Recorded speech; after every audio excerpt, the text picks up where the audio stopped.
Mystery stories are common and all of us may have come across one at some point in time.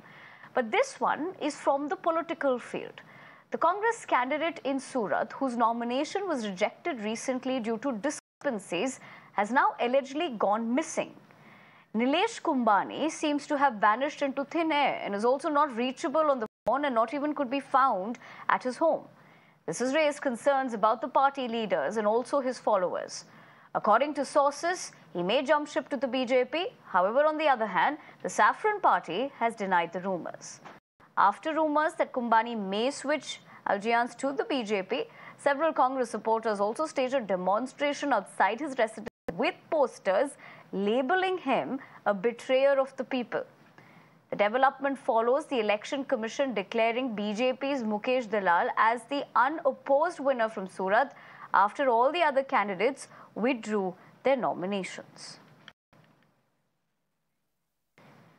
Hiten, my colleague, joins me for more. Hiten, good morning. जहां तक ये missing mystery का सवाल है, क्या जानते हैं हम इस वक्त?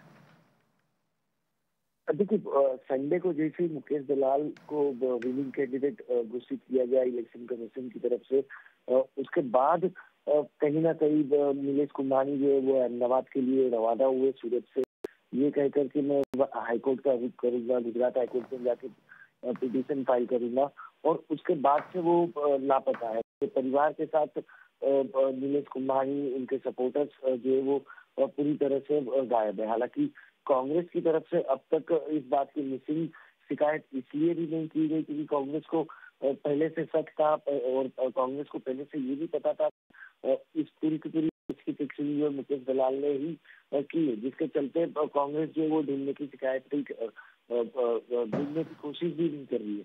हालांकि कांग्रेस से ये पूछा गया कि आपका कैंडिडेट अब तक सामने नहीं आया है, क्या आप खुद उनके खिलाफ कोई कोर्ट में कार्रवाई करेंगे, क्योंकि जिस तरीके से आपके नेता की बयानबाजी आ रही है कि आप ही के कैंडिडेट ने बीजेपी के साथ मिलकर पूरी की पूरी मैच फिक्स कर दी और इस पूरे के पूरे बखेड़े को खड़ा कर दिया, तो उस पर भी कांग्रेस अब कमेंट करने से जो है वो कतरा रही है। हालांकि कांग्रेस अभी भी इंतजार कर रही है कि नीलेश कुंभानी का अब नेक्स्ट स्टेप क्या होता है, क्या वो भारतीय जनता पार्टी से जुड़ता है या नहीं जुड़ता है।